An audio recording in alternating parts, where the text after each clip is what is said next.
Hey everyone! So last night was the season finale of Better Call Saul. It was season 4. I feel like it flew by. When they started advertising the season finale, I was like, has it already been 10 episodes? This season has been phenomenal. I've loved it. Let's break down my review. I'm Tessa with mamasgeeky.com. So just a heads up, there's going to be spoilers in here. We started off this season with the death of Chuck, right? We saw it at the end of season 3. I was kind of hoping he wasn't going to die. He did. And, you know, they knew it was suicide. They kind of figured it out, which was a little dark, a little deep, really sad. But I kind of loved how Jimmy felt like it was his fault and then found out about the insurance, knew he had nothing to do with that, and was like, well, that's not really my fault. And all of a sudden, like, he didn't care anymore.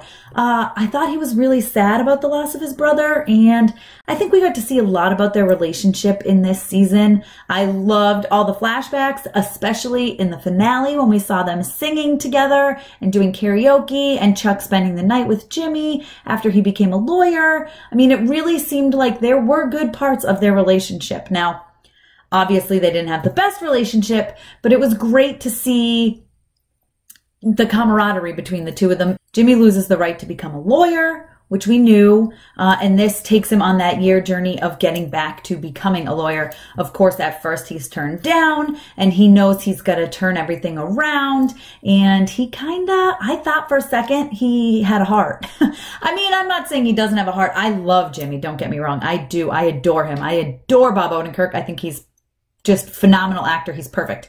However, I did really like seeing he was reading the letter that Chuck wrote at the end and was very much, he stopped. He couldn't finish it. He said, this is between myself and my brother. And I thought for sure, like, he actually meant it, just like Kim did. And then you can tell at the end, he's like, they were crying, like, whatever, I won, yeah. And then the last line of the series is perfect. Saul Goodman. I was so excited to see that.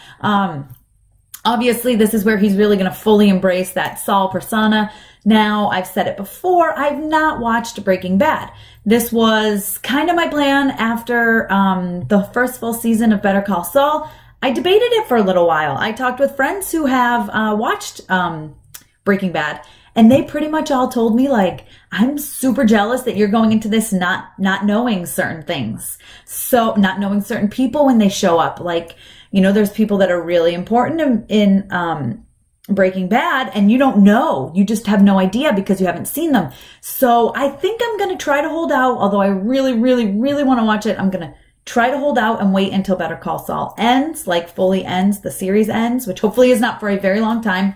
And then I will binge Breaking Bad. So I'll kind of watch it in the order it was meant to be in, since we know that this is a prequel to Breaking Bad. Now, as far as all the drug lord stuff goes, that was kind of crazy. Like, all this stuff that's going on with Mike.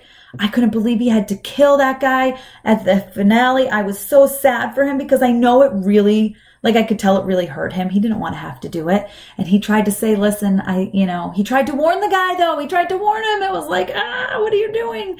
But I'm interested to see where that goes. I know that that's obviously leading into Breaking Bad, which I don't know much about, but I've been really intrigued on this journey. I don't know, but I think really my heart is with Saul here and Jimmy, and he was working at that cell phone place, just miserable, and now he's going to be able to practice again as a lawyer. I'm really happy for him. I'm sad because I know Kim is not part of Breaking Bad, so I'm sure they're going to break up.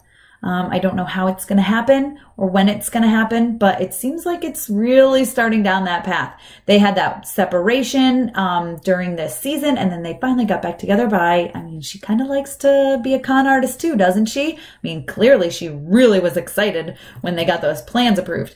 And the couple of other things that they did, and she's like, let's do it again, and let's do it again. So I think part of her loves being a con artist, but maybe she knows that Jimmy's the one who brings that out in her. So I don't know, she seemed really upset knowing that he really didn't care that much about Chuck, you know?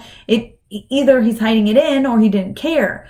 She really thought he didn't want to read the letter because he wanted to keep it to the two of them, but obviously that wasn't the case. He was just trying to become a lawyer again. So we'll see where that relationship goes, but I don't think it's long for this world. All in all, I think it was a fantastic season. I really liked seeing Jimmy go back to his con ways and, well, I guess he's always had those, but selling the cell phones and all the sort of things that happened to him along his journey. I really enjoyed it. I'm also looking forward to seeing what happens with Michael's journey. I don't know. I guess I really liked it, and I'm really, really looking forward to season 5. What do you guys think? Be sure to give this video a thumbs up. Comment below. Are you excited? Have you seen Breaking Bad yet? Or are you kind of holding off like I am to watch it in the actual order? What do you think is going to happen with Kim and Jimmy? I don't know. I don't know what's going to happen, but I'm really, really excited to find out. Hopefully we do get a season 5. I'm not 100% if that's been confirmed or not yet, but I'm sure we will. And yeah, thanks for watching, and don't forget to subscribe to my channel.